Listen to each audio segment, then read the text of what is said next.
My name is Demi Kavanaugh, and this is my presentation on school choice. So, what is school choice? School choice is a program which seeks to offer alternative options for public schools.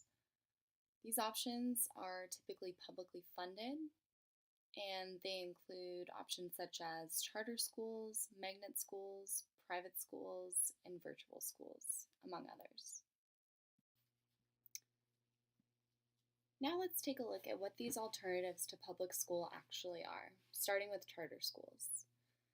Charter schools are a publicly funded, independent school established by teachers, parents, or community groups under the terms of a charter with a local or national authority.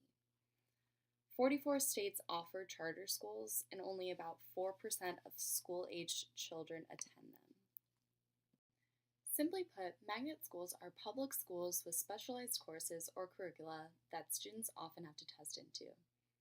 48 states offer magnet schools, and about 4% of students attend them. Unlike charter and magnet schools, private schools are not free. They are not open to every student, and they offer no public accountability for student performance. About 10% of students attend private schools, making them the largest alternative option to public schools. Virtual schools can be either public or private. They can be either fully virtual or blend online and face to face instruction. 30 states offer virtual schools, but only about 0.5% of students attend them. School choice relies on a voucher system. These vouchers can be thought of as publicly funded coupons. Parents can use these coupons to send their kids to the school of their choice. Sometimes these coupons are referred to as scholarships. They are typically given to low income students, children with disabilities, or families zoned to a failing public school. In order to better understand vouchers, it is important to look at their history. Many credit Milton Friedman's paper from 1955, entitled The Role of Government in Education, with spurring modern efforts to use public funds to pay private school tuition, with the hopes that competition among schools would lead to increased student achievement and decreased education costs. In 1989, Wisconsin became the first state to offer a voucher program. This program targeted students from low-income households in the Milwaukee School District.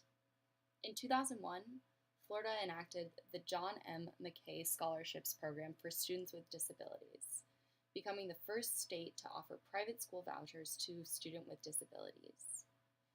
In 2004, the first federally funded and administered voucher program was enacted by Congress in Washington, D.C.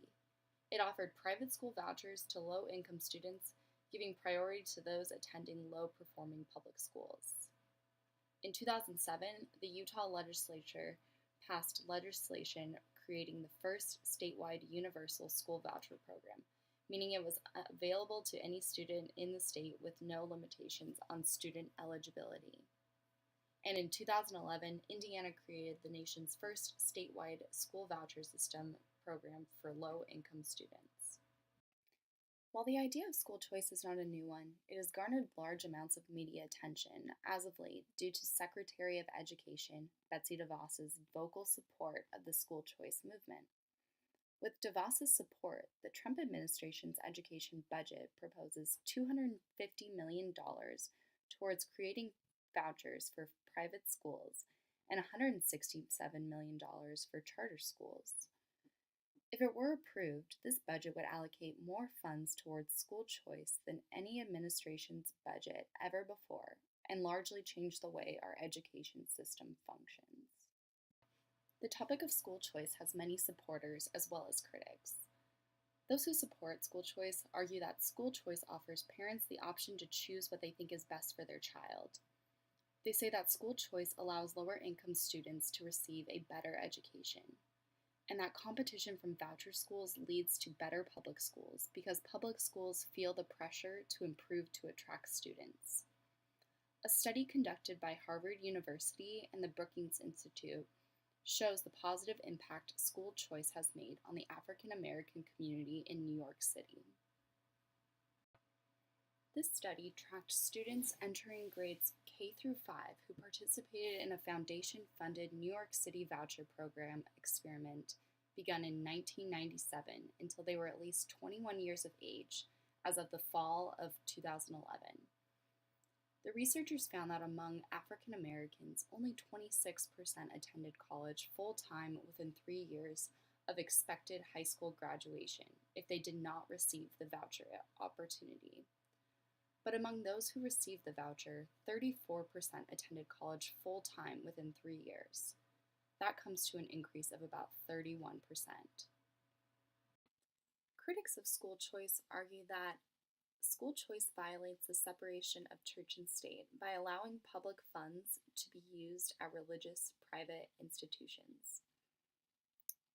They also say that although there are studies that show academic improvement and success among students who attend voucher and charter schools, there is even more conflicting evidence that these schools have little to no impact on a student's success rate. Further, they argue that these programs take money out of public schools, which are already underfunded and are responsible for educating the vast majority of students. While some argue test scores are not an accurate portrayal of student success, those who argue against school choice cite research which claims not only does school choice and voucher systems have little impact on performance, but they can also have a negative impact. In 2015, researchers examined an Indiana voucher program that served tens of thousands of students and found that students who had transferred to private schools experienced significant losses in achievement in math. They also saw no improvement in reading. Again, in February 2016, researchers published a major study of Louisiana's voucher program. Students in the program were predominantly Black and from low-income families, and they came from public schools that had received poor ratings from the State Department of Education based on test scores. They found large negative results in both reading and math among the students who switched to private schools via vouchers. Public elementary school students who started at the 50th percentile in math and then used a voucher to transfer to a private school dropped to the 26th percentile in 1 year. And in June 2016, a study conducted by the pro-voucher Walton Family Foundation focused on a large voucher program in Ohio that found students who used vouchers to attend private schools had fared worse academically. Although alternative options to traditional public schools have existed for years, the vast majority of school-aged children still attend public schools. While many tout public schools as failing and incomparable to other forms of schools, the statistics show otherwise. In 2015, 81% of public high school students graduated on time, and 4th and 8th graders are performing 2 years ahead in math compared to students in 1990 at the same age. While the achievement gap persists in underserved communities, drawing resources away from public education might not solve the problem. Options provided outside of public schooling, especially options which utilize public resources, need to look to successful alternative schooling models as a guide to ensure the success of all students who attend them. Thank you for tuning into my presentation. I will be providing a discussion question and look forward to reading everyone's thoughts on the matter of school choice.